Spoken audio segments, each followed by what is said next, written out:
Real, hoje falando sobre comunicação corporativa. No primeiro bloco, nós vimos algumas diferenças entre a comunicação corporativa e a comercial. Procuramos passar para vocês algumas ferramentas em ambos os casos. E agora, no nosso segundo bloco, eu trouxe para conversar com a gente o Paulo Stuck.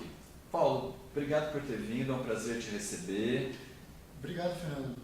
Obrigado aos que estão assistindo na TV Geração Z. Obrigado pelo convite, prazer estar aqui também.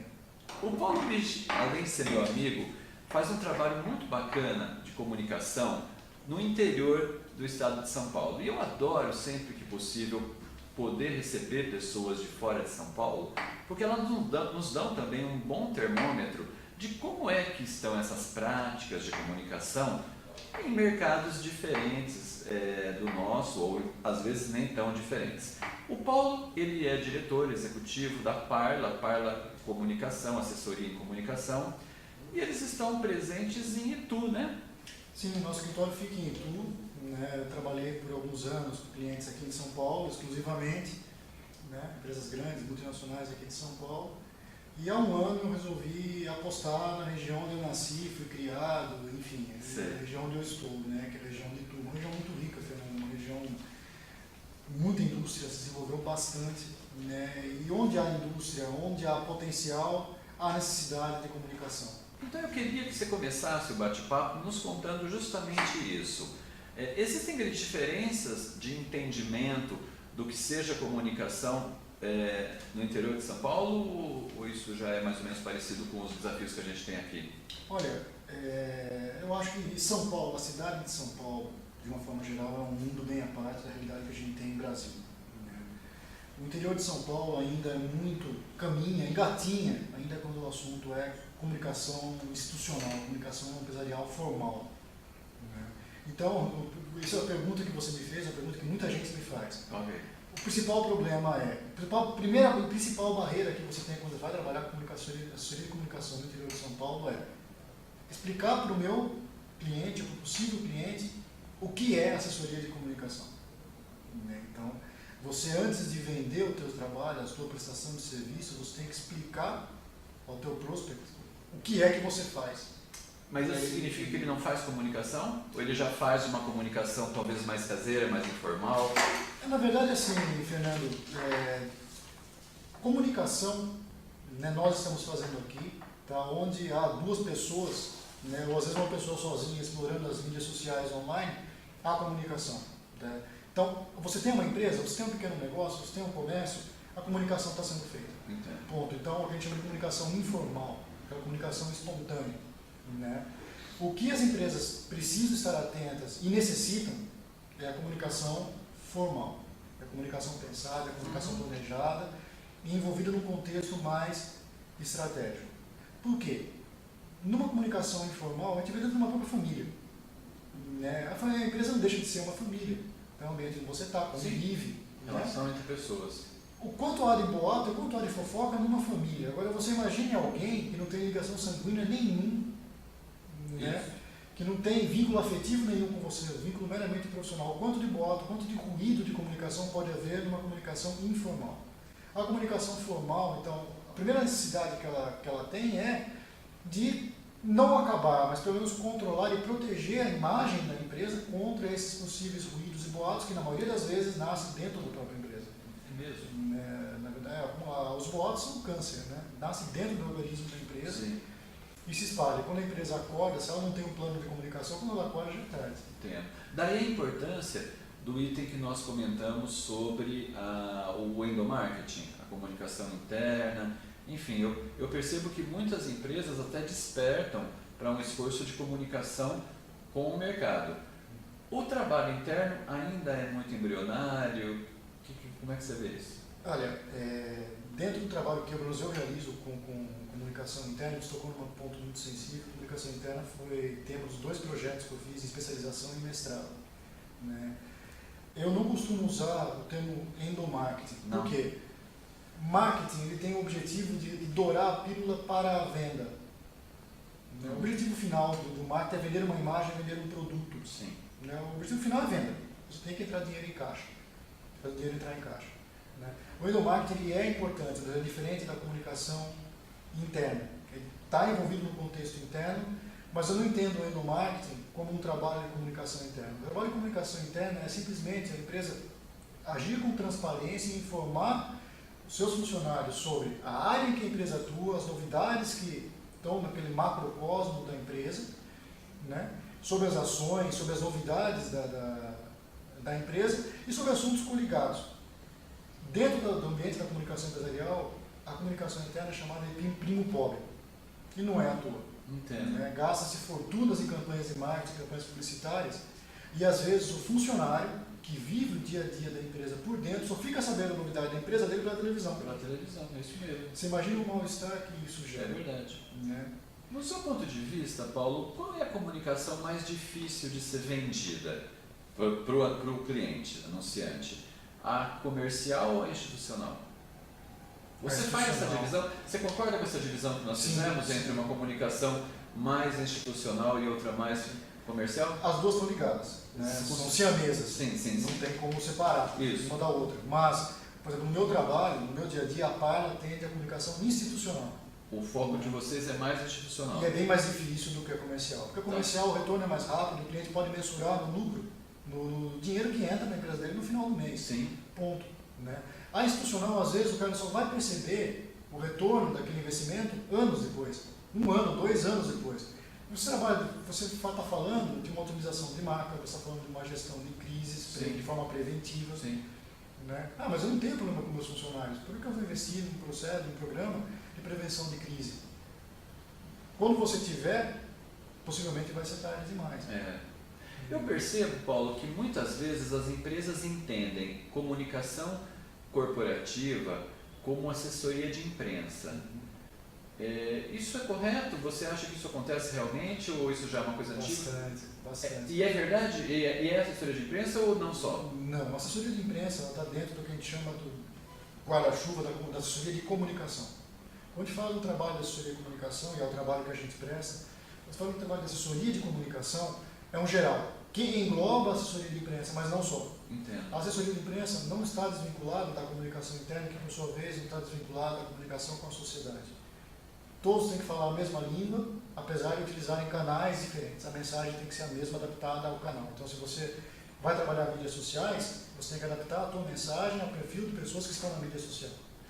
Se você vai trabalhar a comunicação com a imprensa, com jornalistas, você tem que adaptar a tua linguagem, o prazo, a agilidade da comunicação à realidade da imprensa. Tá. Mas a mensagem corporativa que está por trás daquele press release, que está por trás daquela coletiva de imprensa, tem que ser a mesma em todos os casos. Né? Então, grosso modo, a assessoria de imprensa está embutida na assessoria de comunicação. É dificílimo fazer o cliente entender. Já é complicado você fazer o cliente entender a importância de uma assessoria de imprensa. Porque quando você vê uma assessoria de imprensa, uma prestação de serviço de assessoria de imprensa para um cliente, muitos acham que você vai colocar ele na capa da Veja no mês seguinte. Né? E não é por aí. Não é esse o trabalho de um assessor de imprensa. É mais a fazer as boas relações com a mídia. Sim.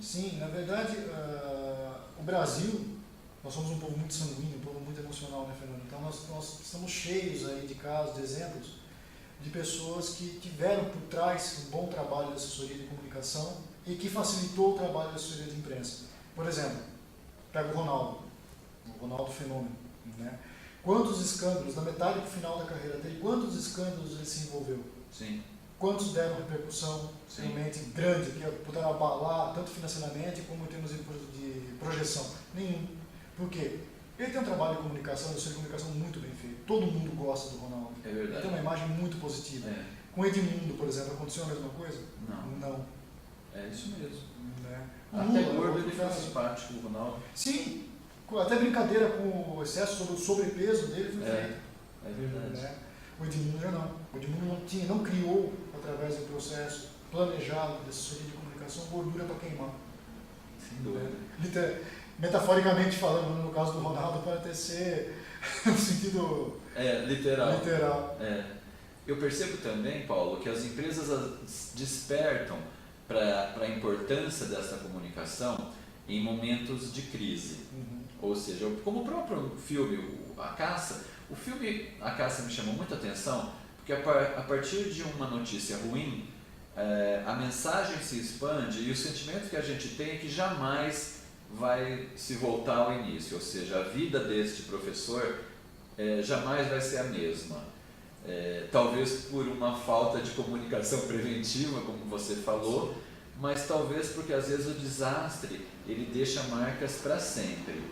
Ou seja, como é que é esse trabalho de gestão de crises, sobretudo numa empresa que presta atenção nisso já no pronto-socorro e não na terapia preventiva?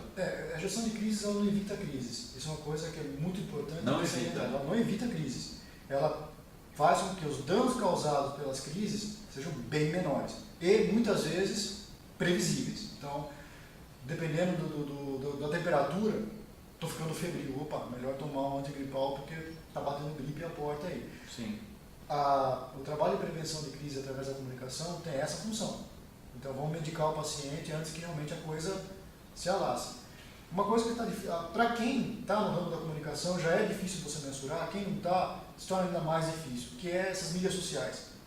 Mídia social hoje, ela se tornou o principal canal de comunicação para o bem e para o mal.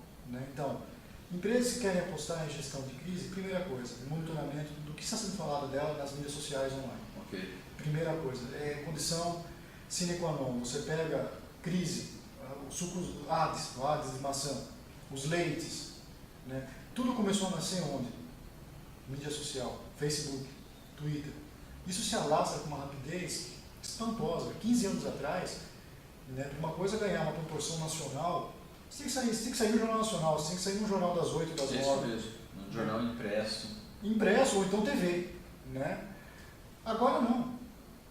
Agora, mesmo que a pessoa não domine perfeitamente o código da língua portuguesa, ele pode postar, se fazer entender através do Facebook e aquilo gerar um volume tal, mesmo que seja mentira, para a empresa reverter aquilo, às vezes é tarde demais. O que significa dizer que a credibilidade das mídias sociais, na sua opinião, é a mesma das mídias offline? Porque eu também penso que tudo que a gente vê no jornal ou na TV tem mais credibilidade do que a gente vê nas mídias sociais. Você concorda com isso ou não? Ou a credibilidade das mídias sociais hoje estraga tanto quanto uma notícia no jornal? Olha, Fernando, eu vou voltar uns 10 passos atrás para responder a tua pergunta. Tudo uma questão de educação. Tá? Infelizmente, o Brasil é um país que está se digitalizando muito rápido, antes mesmo de alfabetizar seu povo.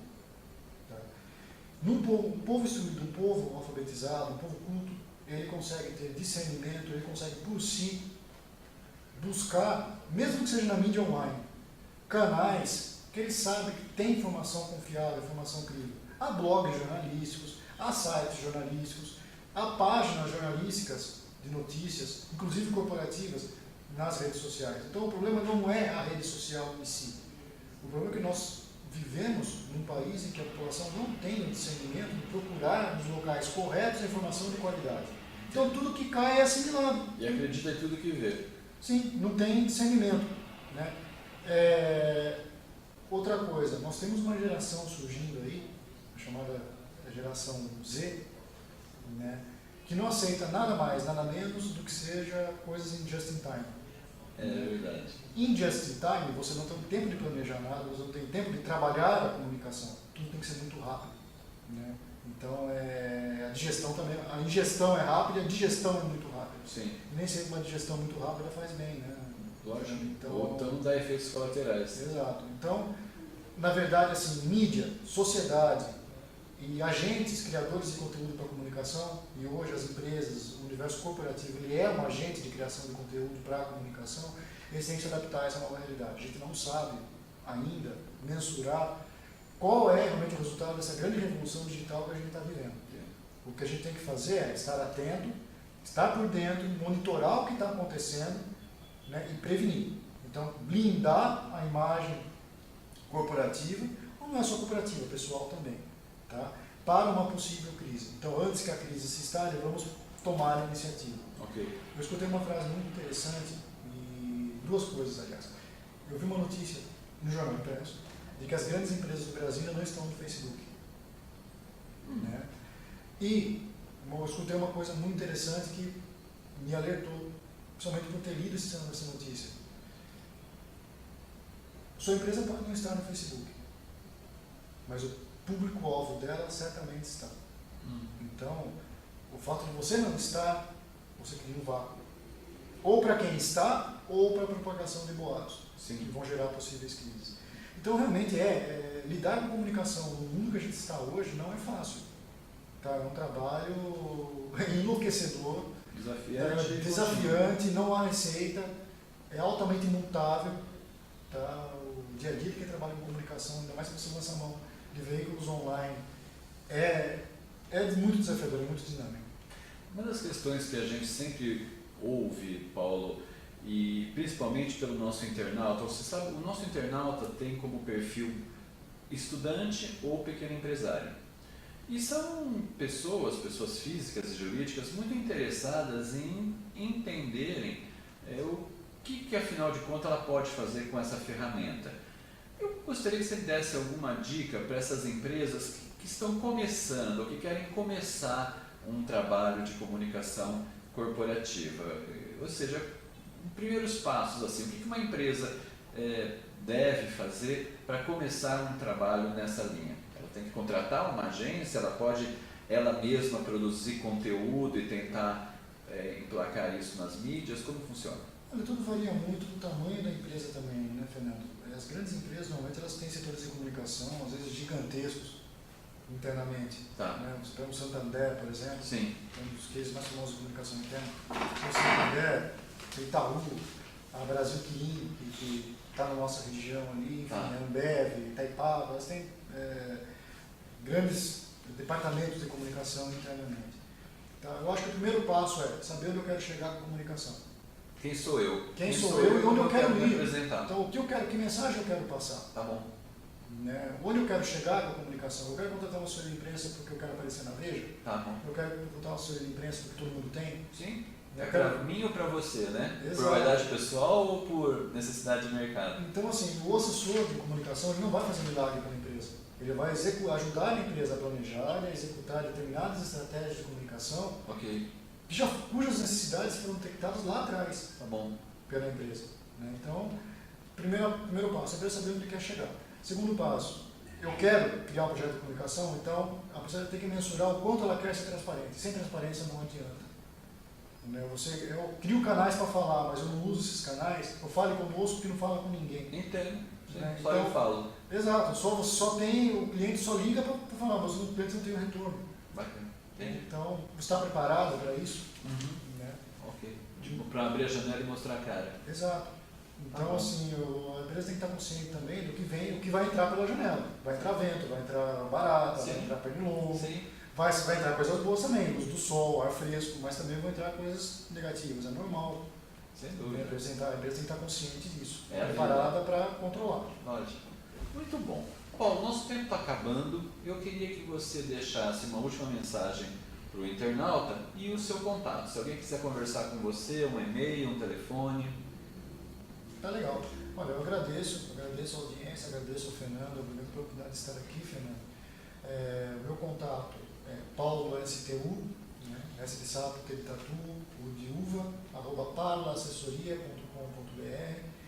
Quem quiser entrar em contato com a gente, só mandar e-mail, normalmente eu costumo responder, eu prometo que respondo e respondo, afinal do nosso trabalho com comunicação. Ok, você faz em casa o que vende para os outros. Tem que ser, a primeira lição é em casa. Paulo Stuck da Parla, obrigado por ter vindo.